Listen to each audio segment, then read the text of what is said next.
SunnyV2. My man's been consistent, bro. Let's just start right there. Shout out to the homie, you know what I'm saying? Where are the Chris Hansen Predators today? I'm not 100% familiar with their story, you know what I'm saying? Yeah, hopefully I learn a lot in this video. I think I will too, honestly. Let me see. The pizza guy, man, brings pizza to teens' house, meets Chris Hansen instead. What the okay. Here we'll cover exactly what happened to the 6 most notable creeps from Hansen vs. Predator, and we're going to begin by talking about the math tutor Mike Manzi, who's this is a show, right? Catching a Predator, right? Oh, I don't know why, but why'd I hear like bad shit? That Chris Hansen did some bad shit, right? I don't know, bro. I don't know. This video will cover hey, if y'all haven't noticed, I live under a rock, okay? I mind my business. I record my videos. I make money and I go about my day. You know what I'm saying? I like to mind my business. As you saying? Exactly what happened to the 6 most notable creeps from Hansen vs. Predator, and we're going to begin by talking about the math tutor Mike Manzi, who's had his life pretty much ruined as a result of the I'm Chris Hansen No You're Not episode. After arriving at the Sting house, Mike bumped into Chris immediately before trying to make the excuse that he was simply making sure that the 13-year-old girl was safe inside her house. After desperately attempting to leave, Mike was arrested, taken back to the police station and interrogated for approximately 35 minutes, after which the episode ends with the explanation that because Mike's discussion was pretty clean prior to the meetup, he was only sentenced to 3 years probation, meaning that he avoided any time in prison and wasn't registered on any unsavory lists. However, this isn't to say that Mike's life has been easy ever since the episode went live. In late 2021, a conversation— Oh shit. Am I gonna sit here and read all of this? Nah, cause the homie Sunny V, he summarizes everything, you know what I'm saying? Bruh, a lot of weirdos out here. I ain't gonna lie. Conversation was leaked with one of the show's editors, who explained that the head of security, Ron Knight, was actually Mike Manzi's uncle, and that there is a part that never aired where Manzi is insisting to Knight to let him go because he's known Manzi since birth. This is apparently why Manzi made such an effort to convince the crew to let him leave peacefully, yet his uncle told Manzi the best thing he could do is go through the garage and remain silent, which Manzi obviously didn't do. As a result of the episode, Mike now hates his uncle, which has more than likely led to— Hey, listen, I'm sorry. Sorry, not sorry, bro. Family or not. Nah, let's just talk family because this is family. I don't give a fuck if we're family. You're being on some weird shit, you're done, okay? I'm not, nah, bro. Because what the fuck? Hell nah, gang. You making the family look bad. You know what I'm saying? And not that that even matters, but it's just like, bro, we family. You making me look bad. You making your moms, your pops, your siblings, if you have any, you making everybody look bad. You know what I'm saying? I don't care, bro. If you want some weird shit and we family, and this happens, bro, I'm not saving your ass, bro. You know what I'm saying? Sorry, not sorry. Told Manzi the best thing he could do is go through the garage and remain silent, which Manzi obviously didn't do. As a result of the episode, Mike now hates his uncle, which has more than likely led to the decline of Manzi's other family relationships. However, the most interesting thing revealed in the message exchange was that Manzi was an avid watcher of TCAP back in the day, which explains why he recognized Chris Hansen immediately. Mike has since been found on a felony dating site, as well as on Facebook under a different name, where a Reddit user was able to get this picture, as well as apparently have a conversation with Mike, who stated that he gets recognized very often, and that Mike actually seems like a very chilled out dude. On Chris Hansen's podcast, Chris explained that Mike is no longer working in education. As far as we know, he is not tutoring or teaching anywhere. He lives with his parents, which would explain 2 recently surfaced photos of Mike working in a retail job, representing a pretty significant fall since tutoring for some of Connecticut's wealthiest families. However, Mike still got off lightly in comparison to John Dupee, who, as a result of his appearance on the show, has now become homeless. John waltzed into the Sting house without saying a word, and was so creepy that simply standing next to him was enough to terrify the decoy, yet she apparently had nothing to worry about, as he stated that he was only there to watch the football. After revealing that John was simultaneously talking to more than one minor, he was arrested, interrogated, and given a notice to appear in court, where he'd be trolled and heckled by the attendees as he pleaded guilty. And the judge actually in the case had to order the crowd to be quiet, to be orderly, because they had figured out who he was and what he was being accused of, what he was pleading guilty to. John Dupee was given an 8-year prison sentence beginning in August 2016, although this certainly isn't where the story ends. Only 4 months into his prison term, John's brother and sister were both killed in a car accident, which happened on the very same street where the Sting house was located, and in case losing both of his siblings wasn't bad enough, there are unconfirmed anecdotes that John was also disowned by his parents. Hey, yo. Nah, bro.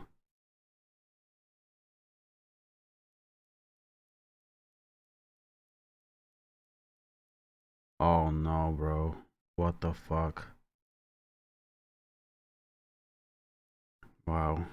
His siblings wasn't bad enough, there are unconfirmed anecdotes that John was also disowned by his parents after the episode went live. He was released from prison on the 24th of July 2018, serving just 2 years out of his 8-year sentence, yet after being released, John was forced to register on a public offender list, which displayed his address as a Connecticut homeless shelter. After 3 years in the shelter, John was able to move into a group house, although in October 2021, only 2 months after moving out of the homeless shelter, John violated his probation in an unspecified way and was sent back to prison for another year and 2 months. Since his release in December, Bruh.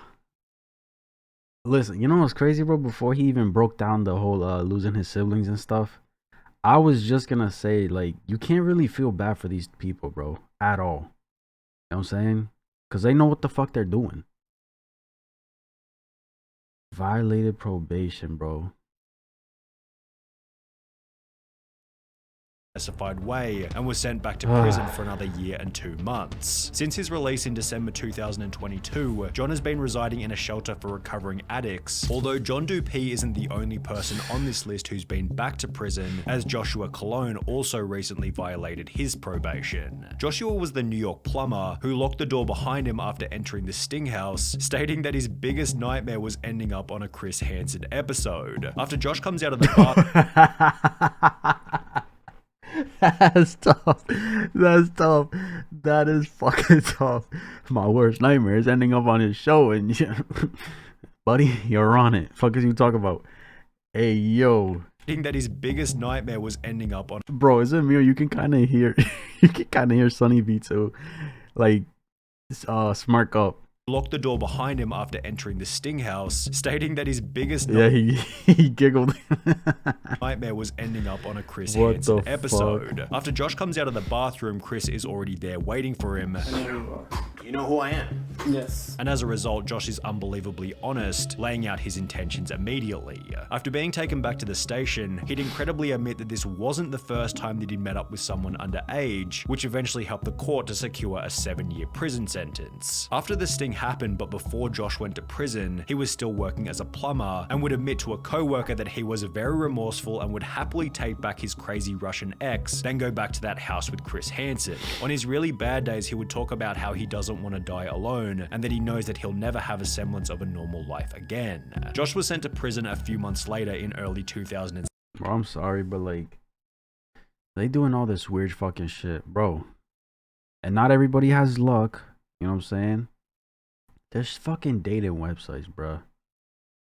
There's 1,010,000 different people out here on dating websites. Try your fucking luck over there, bro. Don't be trying with... the semblance of a normal life again. Bro. Josh was sent to prison a few months later in early 2016 and would serve 3 years out of his 7-year sentence. However, this wouldn't be the last time that Josh ended up behind bars. In September 2020, approximately 1 year after being released from his first prison stint, a post was made to the TCAP forum stating, "Joshua Cologne was convicted yesterday after spending a few months in prison for a probation violation. 4 years jail, execution suspended after 6 months, probation 9 years. This guy will never learn." Josh's second prison term came to an end in March 2021, after which his former co-worker and friend took to Reddit to explain the reason for the sentence. He contacted me after he got out of prison for a second time, letting me know that he'd been framed. Apparently he wasn't allowed to have any pictures of any children on his phone. His sister shared a picture of his niece in a chat that he was in, and he got locked up for it, his explanation. Interestingly, if you now search Josh's name on an inmate search engine, it states that Joshua Cologne is, or was recently, an inmate currently at the Connecticut Department of Corrections, CTDOC, located in Wethersford, CT, leading many to believe that Josh is now back in prison for a third time. But what happened to the wealthy accountant who Chris recognized from the train? His name was Charles Lawrence, and after walking into the Sting house, the following exchange occurred. No, Chris. What are you doing? But this is the first time I've caught anyone who I know. After which Charles was arrested and taken back to the station for an interview. Throughout the interrogation, Charles made the hilarious claim that because of his poor eyesight, he read the decoy's age as 18 instead of 13. Every time he was 18, my eye got scratched and my glasses were upstairs. I'm looking at it, but he said 18. I swear to God, I would never, ever in my entire life meet a 13-year-old. However, the judge wasn't dumb enough to buy this excuse, who sentenced Lawrence to 2 years in prison, which he'd served between June 2016 and June 2018. Whilst in prison, the Association of International Certified Professional Accountants, under which Lawrence was employed, confirmed that Mr. Lawrence's AICPA membership was terminated effective May 25th, 2017 because of a final judgment of conviction for a crime punishable by imprisonment. Bro. Like, they throwing their life away, bro. You're throwing your fucking life away. For what? Like, you're literally throwing your fucking life away. That's crazy. For more than 1 year.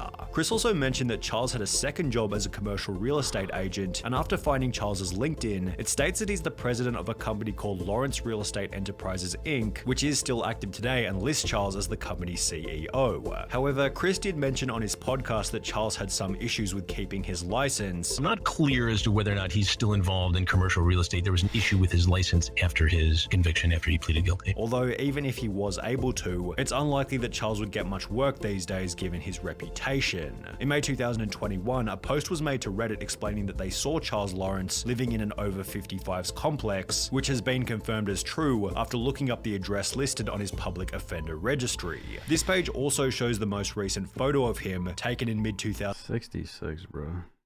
You're 66.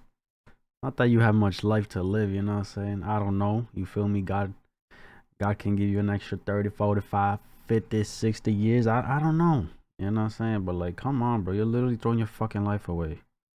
2018, exhausting all of the information that we have on Charles Lawrence. However, we've got plenty of dirt on the now infamous Stephen Buchanan, who gained notoriety for showing up to the Sting house with duct tape, a camera, and various weapons in his car. This was extra terrifying as after arriving at the house, he refused to enter and rather tried to coax the decoy into getting into his vehicle. Do you want to come in?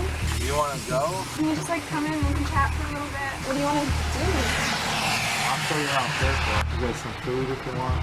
You want to show you around? Can we watch a movie? What about going to the movie? After being confronted by Chris, Buchanan tries to blame his depravity on the PTSD he got during his military time in Iraq, although despite this impediment, Buchanan still served 3 years in prison, after which fans of the show began to notice that the story he shared with Chris wasn't entirely accurate. A user by the name of Bud1985 took to Reddit in a post reading, "Stephen Buchanan. This took me a good hour of searching through old pics from Iraq, but I finally found it. I served with his turd." Bud continued in the comments by stating, "When he was active duty, he was a tank mechanic. And how do I know this? He was my tanks mechanic. He would do maintenance on it in the motor pool every Monday. He never went on a single mission. He never seen a minute of combat. He may have been through some mortar fire, but that's it. It pissed me off so bad when I heard him blame it on PTSD."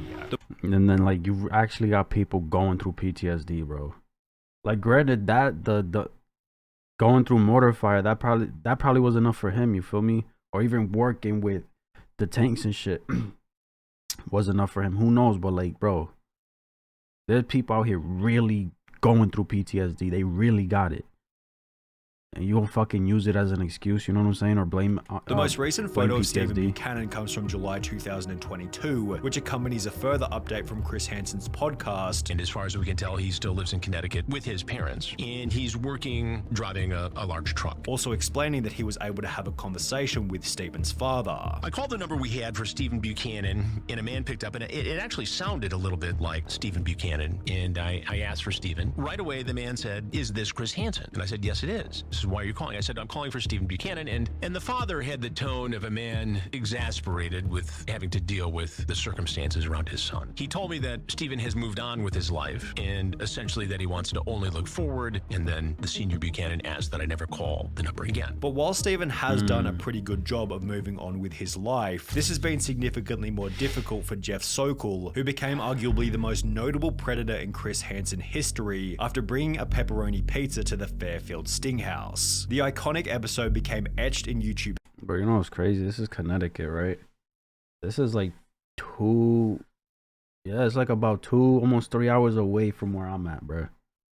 Like, that's fucking insane. History, as Jeff seemed so relaxed about the confrontation that he was only able to focus on his dinner. I want to know a little bit more about you first. Can I eat first? After Jeff spent 16 minutes demolishing his pizza, he'd offer Chris a slice on the way out. You can take your pizza if you like. You want a slice? I'm good, thank you. And even after being taken back to the station, Jeff maintained the attitude that he hadn't done anything wrong, according to a source who was at the station with him. He kept his cool. He was pretty confident that he was going to be able to get out of this, be able to get a good lawyer and to really take care of his case. While Jeff seemed confident that he wouldn't receive any charges, this didn't alter his reality, as after going through 3 different lawyers, he'd be sentenced to 2.5 years in prison beginning on the 27th of May 2017. Whilst locked up, the Jeff Sokol episode became so popular that fans of the show tracked down the restaurant from which the pizza had been ordered and began to visit the restaurant asking for the exact same pizza that Jeff had gotten. The restaurant has since had hundreds of positive reviews, many of which subtly referencing the Jeff Sokol incident, and according to an email sent to us by a fan, the restaurant had to eventually ask people to Stop asking for the Sokol special. Oh my stop god. asking for the Sokol special, although there doesn't actually seem to be any evidence for this claim. By the time Jeff was released from prison in June 2019, his appearance on the show had racked up a view count in the tens of millions, leading Jeff to try and change his name legally to Sunny Derek Porter. Sokol actually went to court and petitioned to change his name to Sunny Derek Porter. A few years ago, I was arrested as a part of a sting operation trying to meet a girl who was underage. The sting was part of a nationally syndicated TV show, Crime Watch Daily, Hansen vs. Predator. This episode is now available online, along with many other troll videos and nasty comments from fans of the show. In the aftermath, I've experienced humiliation, harassment, and embarrassment. One could argue that this was justified, but I've surely lived with much remorse since the arrest. Since my current name will always be linked via a simple internet search, I'm requesting authorization to change my name. I'm working hard to be a better person overall, and making a sincere effort to treat everyone with respect. I hope to meet new friends and acquaintances, and wish not to be judged based on one gigantic mistake I made a few years ago. I hope to be judged for the person I really am, the person I am today. More than anything, I would like a second chance at a happy and safe life. However, the name change was eventually rejected, which only led to more trolling. It was then discovered that Jeff had been forced to sell his apartment, and according to this Reddit comment, which isn't the best evidence, Jeff moved in with his parents in blank. It seems like he comes from a pretty affluent family, so he probably just mooches from his parents and stays low-key. The most recent photo of him comes from early 2021, which unfortunately marks the final piece of information we have on Jeff Sokol, because despite being one of the show's most notable people, he certainly kept one of the lowest profiles. Oh yeah, bruh.